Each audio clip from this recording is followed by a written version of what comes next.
रत्नागिरी जिल्ह्याच्या खेड तालुक्यातील लोटे परशुराम अतिरिक्त एमआयडीसी मधील लेव्हल एमआयडीसीच्या अंतर्गत असणाऱ्या रस्त्याच्या बाजूने पाण्याची पाईपलाईन गेली आहे।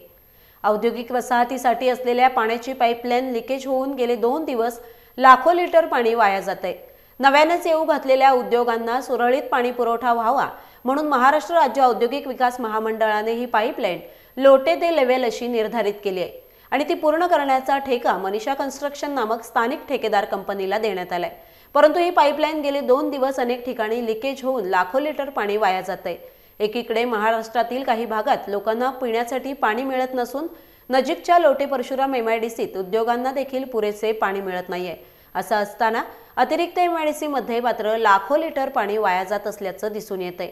याबाबत या एमआयडीसीच्या पाणी पुरवठा विभागात काम करणाऱ्या कर्मचाऱ्यांनी जाब विचारला असता एमआयडीसीच्या अधिकाऱ्यांना एमआयडीसीच्या पाणी पुरवठा विभागात काम करणाऱ्या कर्मचाऱ्यांनी ही बाब एमआयडीसीच्या अधिकाऱ्यांना सांगितली।